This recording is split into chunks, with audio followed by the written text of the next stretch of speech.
કેમ છો મિત્રો? રીપી ઈ લર્નિંગ હબમાં આપણું ફરીથી હાર્દિક સ્વાગત છે મિત્રો. ચેપ્ટર હાઇડ્રોકાર્બન હવે જોઈશું આપણે 51. એમાં શું છે? Toluene.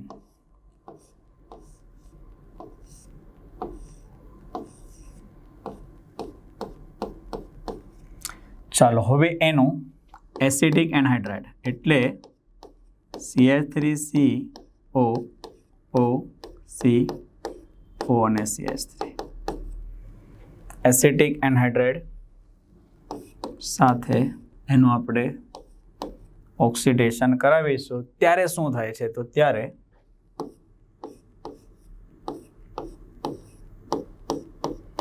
CH okay OCOCH3 2 times. આજે અહીંયા લખેલું છે OCOCH3 2 times.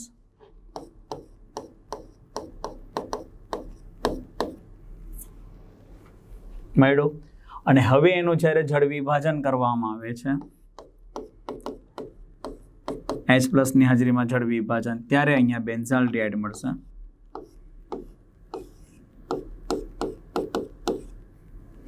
તો આન્સર આવશે બેન્ઝાલ્ડિહાઇડ. કયો આન્સર આવશે? બેન્ઝાલ્ડિહાઇડ. હવે આપણે આગળ જોઈએ. નીચેની પ્રક્રિયાની નિપજ જણાવો.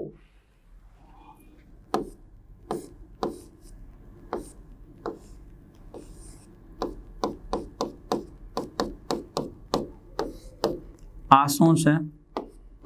Benzene diazonium chloride. Benzene diazonium chloride.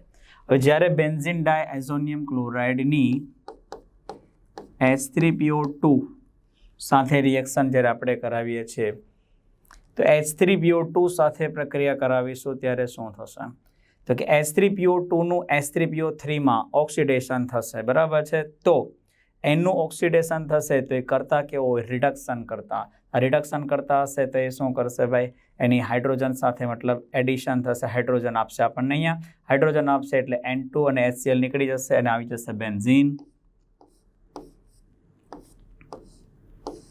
Benzene મળશે. અહીંયા આન્સર શું આવશે આપણો? બેન્ઝીન. કે H3PO2 એ શું છે? તો એ એસિડ છે. કેવા કરતા છે? તો કે ભાઈ એ H3PO2 માંથી એનું ખુદનું જે છે H3PO2 છે એમાંથી H3PO3 થાય એટલે એનું પોતાનું શું થયું? ઓક્સિડેશન. તો એ કરતા કેવો થયો? રિડક્શન કરતા. તો એનું શું કરાવશે? રિડક્શન કરાવશે. એટલે એકચ્યુઅલી આજે રિડક્શન થવાથી આપણે શું બને છે? બેન્ઝીન. આ બની ગયો BTC માંથી બેન્ઝીન. રેડી? ખ્યાલ આવ્યો તમને? પણ જો એની પછી આ એક વસ્તુ જોજો. આ જ બેન્ઝીન ડાયઝોનિયમ ક્લોરાઇડ જે છે એની જ્યારે પાણી સાથેની રિએક્શન કરવામાં આવે છે તો પછી ફિનોલ મળે. ખાલી પાણી સાથે હોય તો આમાં H3PO2 છે એટલે બેન્ઝીન આન્સર આવશે. નીચેનામાંથી કયા ચક્રીય સંયોજનનું ઓઝોનાલિસિસ કરતા આ સંયોજન પ્રાપ્ત થાય? ઉલટું છે. બહુ મજા આવશે જો આને આ રીતે લખીશું. C++H અહીંયા જો CH2 CH CH3 CH2 C CH3.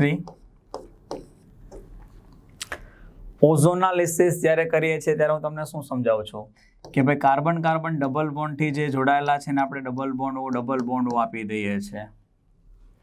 તો આજે કંઈક ઊંધું વિચારીએ તો double bond O carbon carbon double bond O છે તો ઓઝોનાલિસિસ કરીએ તો જ્યાં આજે કાર્બોનિલ દેખાય એ બેને તમારે જોઈન્ટ કરી દેવાના છે. તો નંબર આપી દઈએ. ચાલો મિત્રો નંબર.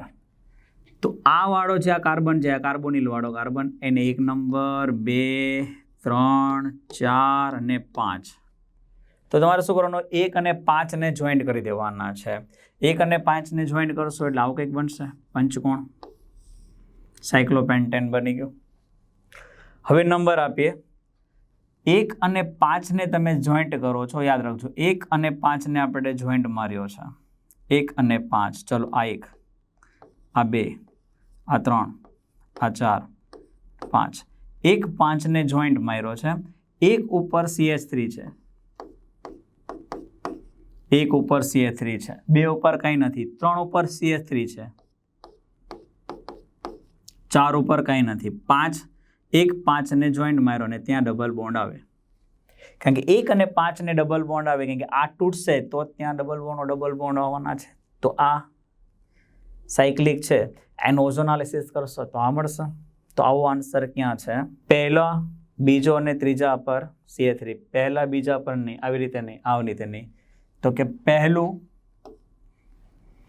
બીજું, ત્રીજું, ત્રીજા ઉપર CH3, પહેલા પર CH3, ચોથું, પાંચમું, પહેલા પાંચમા વચ્ચે double bond. Answer D. Simple છે. ઓઝોનાલિસિસનો કોન્સેપ્ટ ક્લિયર કરો દીકરા. ઓઝોનાલિસિસ કરવું હોય તો કાર્બન કાર્બન ડબલ બોન્ડ જે છે એને તોડી નાખો અને એ કાર્બન કાર્બન જે છે એને ડબલ બોન્ડ આપો. અને કઈ પ્રોડક્ટનું કરવાનું કીધું છે તો એ બેને જોઈન્ટ કરી દો. ક્લિયર? પ્રબળ એસિડ સાથે ગરમ કરતા 2,3-ડાયમિથાઇલ 2-બ્યુટીન. આ જો બનાવવાનું જે છે ટાર્ગેટ આપણે લખી દઈએ 2,3-ડાયમિથાઇલ 2-બ્યુટીન 2,3-ડાયમિથાઇલ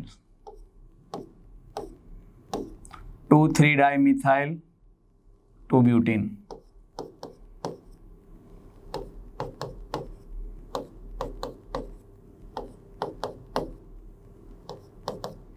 આ વેલેન્સી આવું આપણે લાવવાનું છે, તે લાવવાનું છે, લખી દીધું છે. રેડી? ચાલો હવે આપણે એવું કરવાનું છે કે કયા સંયોજનોનું પ્રબળ એસિડ સાથે ગરમ કરો તો આ બને. તો ચેક કરીએ. પહેલું શું છે તો કે આ સી, એની સાથે CH3 બે વાર છે, એટલે બે વાર છે ત્યાં. બરાબર? આ સી સાથે CH3 બે વાર, આ પાછો અહીંયા ડબલ બોન્ડ, ત્યાં પાછો કાર્બન, હાઇડ્રોજન, CH2 અને CH3. અને એસિડ સાથે ગરમ કરવાનું છે તો કે H+ જે છે. હવે વિચારીએ, આને H આપશું, આને H આપું તો આને કાર્બોકેટાઇન બનશે, અહીંયા કાર્બોકેટાઇન આવશે. તો ફાઇનલી પ્રોડક્ટ જે આપણી આવશે આ રીતે આવશે.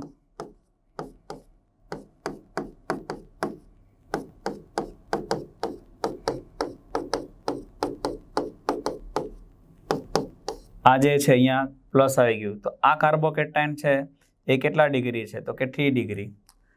એ સ્ટેબલ છે. તો અહીંયા 1 હાઇડ્રોજન શિફ્ટ કે 1 મિથાઇલ શિફ્ટ એ થશે નહીં. તો આ સ્ટેબલ છે. તો આમાં ફરી પાછું જે છે ડિપ્રોટોનેશન થઈને સેમ નિપજ આને જ રિટર્ન આવશે. એટલે પહેલું તો નહીં આવે. ચલો એ ગયું. બીજી વાત કરીએ. આયરો જોઈ લો, number B. CH3 2 times CH.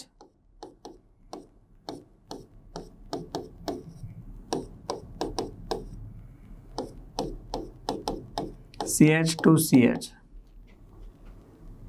Double bond CH2. આમાં જ્યારે આપણે H+ એડ કરીએ, મતલબ H+ ની રિએક્શન કરીશું તો અહીંયા H આપીશું તો અહીંયા આવશે. ચલો આમાં તમને બતાવી દઉં છું. H મેં અહીંયા આપી દીધો, H અહીંયા આપી દઉં છું તો પ્લસ અહીંયા આવશે. રેડી? તો અહીંયા ધ્યાન આપો, આ કેટલા ડિગ્રી છે? 2 ડિગ્રી છે. તો અહીંયા તમારું શિફ્ટિંગ થાય એવું નથી, તો બી નીપજ એને પ્રોડક્ટ તમારી એના જ આવશે. તો બીજું પણ ગયું. ત્રીજામાં જો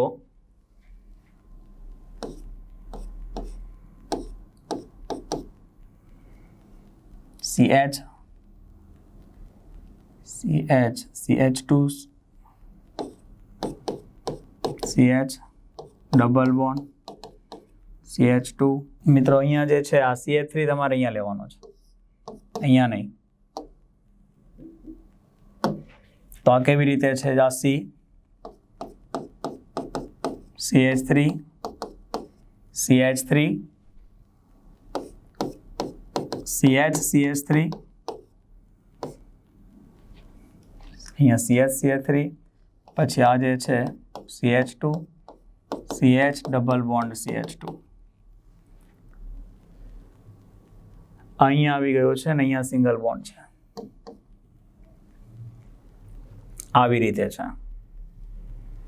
બરાબર? અહીંયા હાઇડ્રોજન.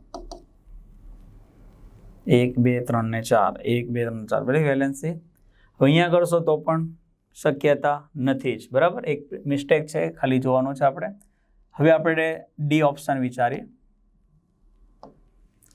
ડી ઓપ્શનની અંદર આ સી CH3 CH3 CH3 એમાં CH ડબલ બોન્ડ CH2 આવી રીતે છે, રાઈટ. ચાલો હવે આપણે એને H+ સાથે ગરમ કરીશું ત્યારે અહીંયા આપણે H આપીશું તો અહીંયા કાર્બોકેટાઇન બનશે.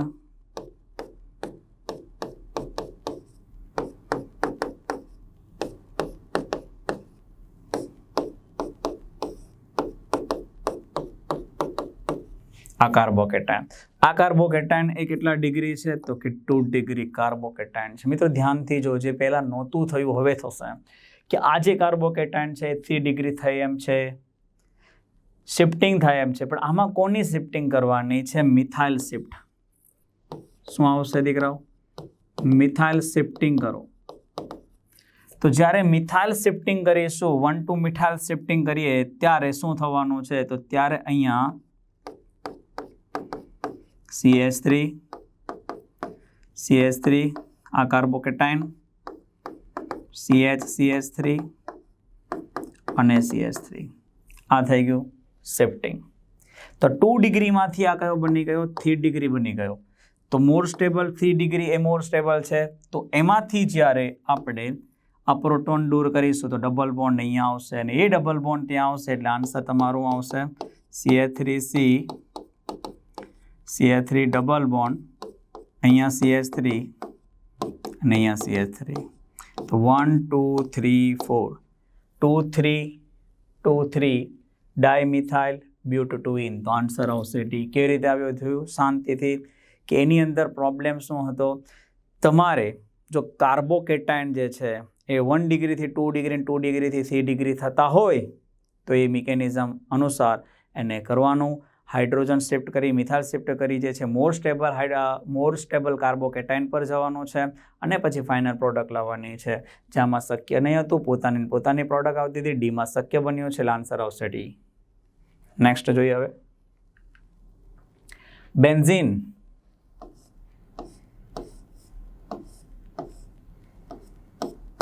એ બેન્ઝીનનું ઓક્સિડેશન જ્યારે આપણે આ થિયરીમાં કરાવી દીધું છે કે વેનેડિયમ પેન્ટોક્સાઇડ વડે બેન્ઝીનનું ઓક્સિડેશન કરવામાં આવે છે ત્યારે શું મને મેલિક એનહાઇડ્રાઇડ.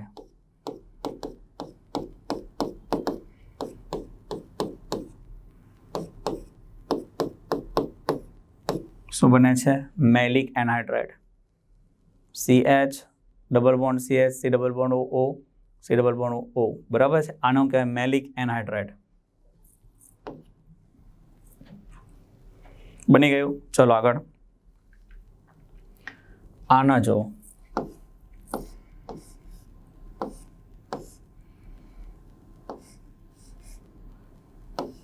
અહીંયા OH, રેડી. એનું નિર્જલીકરણ કરીશું. તો નિર્જલીકરણ કરવાથી દીકરા અહીંયા જો તો આ વિચારો કે આ આલ્ફાનો OH, બીટા ક્યાં છે? બીટા અહીંયા છે, બીટા અહીંયા છે, બીટા અહીંયા છે. તો જ્યાં જ્યાં બીટા છે દરેકનો હાઇડ્રોજન નીકળીને ત્યાં ડબલ બોન્ડ લાગી શકે એમ છે. જો આ બીટા નીકળશે તો આન્સર આવવાનો છે, આ બીટા નીકળશે આન્સર આવશે, ઉપરનો બીટા નીકળશે આન્સર આવશે. તો આન્સર કયો ન આવે એમ કીધું છે? Answer D. રેડી? તો જવાબ તમારો આવશે ડી. ચલો આગળ. કયા પ્રક્રિયાની નિપજને ઓળખો? હાય. હવે જ્યારે લાલ ફોસ્ફરસ વડે હાઈ કરો ફાઇનલ પ્રોડક્ટ હાઇડ્રોકાર્બન, અને એ હાઇડ્રોકાર્બન મૂળ કાર્બન જેટલા જ હોય છે. કાર્બનની સંખ્યા ગણો 3, આ 3 ને 1 4 ને 1 5, 3 કઈ આયરા 3 કાર્બન વચ્ચે. જો ભાઈ એમાં આલ્કોહોલ હોય, આલ્ડીહાઇડ હોય, કીટોન હોય કે કાર્બોક્સિલિક એસિડ હોય, બધાનું ટ્રાન્સફર હાઇડ્રોકાર્બનમાં જ થશે. અને આ જે હાઇડ્રોકાર્બન મળે છે એમાં કાર્બનની સંખ્યા મૂળ કાર્બન જેટલી જ આવે છે. તો અહીંયા 3 ને 1 4 ને 1 5 કાર્બન, નોર્મલ પેન્ટેન આન્સર. બહુ સિમ્પલ, બહુ વધારે વિચારવાનું જ નહીં. આન્સર શું આવ્યો? Normal pentane.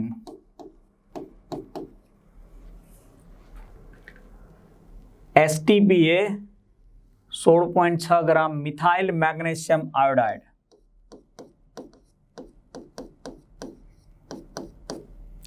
Methyl magnesium iodide ની પાણી સાથેની પ્રક્રિયા. તો દીકરાની પાણી સાથેની પ્રક્રિયાથી શું આવશે? Methane plus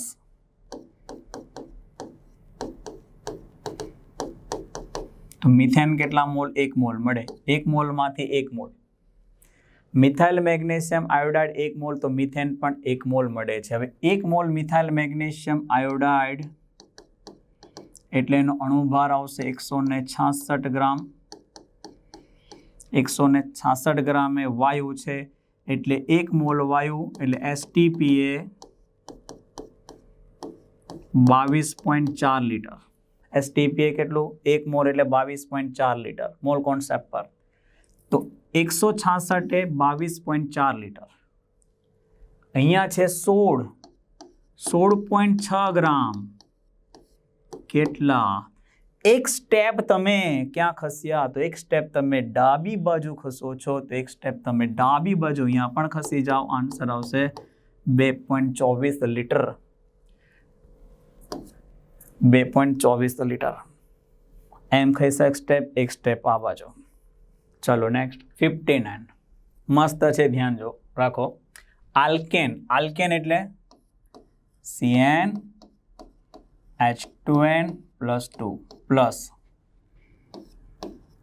3N + 1/2 O2 reduce NOCO2 plus N + 1 H2O. આ આપણે થિયરીમાં જોયેલું. આલ્કેન જે છે એનું સંપૂર્ણ ઓક્સિડેશન. હવે અહીંયા જો PV = nRT. તાપમાન અચળ, દબાણ અચળ, R તો અચળ જ હોય.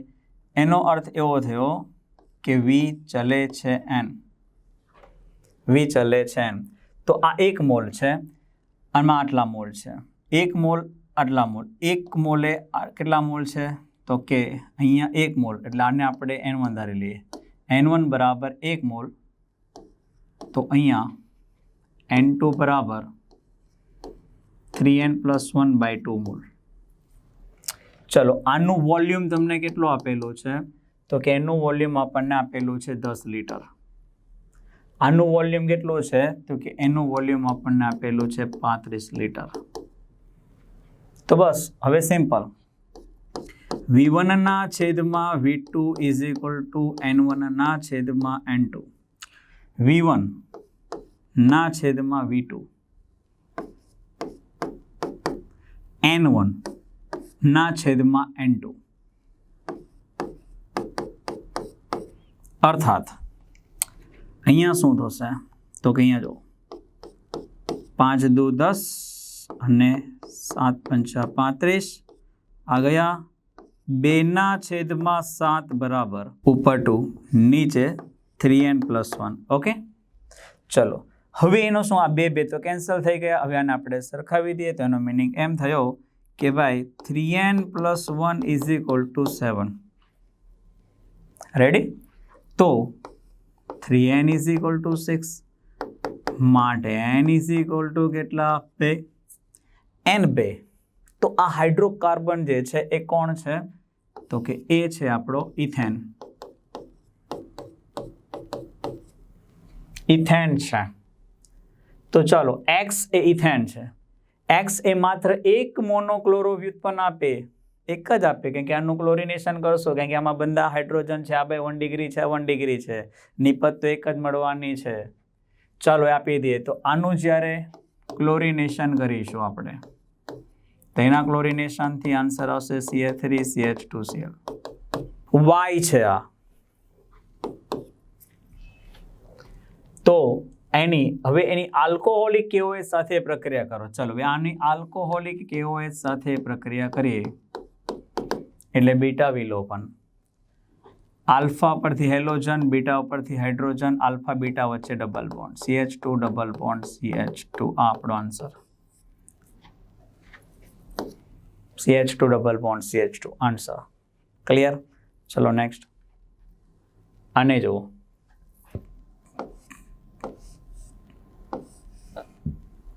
અહીંયા ડબલ બોન્ડ છે, એની Br2 સાથે પ્રક્રિયા કરીશું તો એની યોગશીલ નિપજ આપણને આ રીતે મળશે.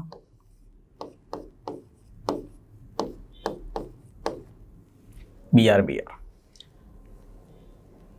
હવે એનું આલ્કોહોલિક કેવું હોય છે? આ એ છે.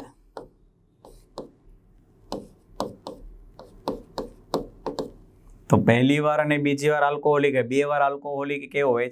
તો આલ્ફા બીટા. ચલો આ આલ્ફા, આ બીટા. તો આલ્ફા ઉપરથી બ્રોમિન, બીટા ઉપરથી જે છે હાઇડ્રોજન, એટલે એક ડબલ બોન્ડ ત્યાં આવશે. અને આ આલ્ફા અને આ બીટા, તો એક ડબલ બોન્ડ અહીંયા આવશે, એટલે એકાંતરે ડબલ બોન્ડ અહીંયા આવશે, અહીંયા નહીં આવે, અહીંયા આવશે. એટલે 2 ટાઈમ્સ છે, એટલે -2 KBr અને -2H2O. તો આપણને આન્સર એકાંતરે દ્વિબંધ આ ટાઈપનો મળશે. તો આવો આન્સર ક્યાં છે? આન્સર છે ડીમાં. ક્યાં આવશે? ડીમાં. ક્લિયર? થેન્ક યુ મિત્રો. હવે આપણે નવા ટોપિકમાં મળીશું. ત્યાં સુધી ખુશ રહો.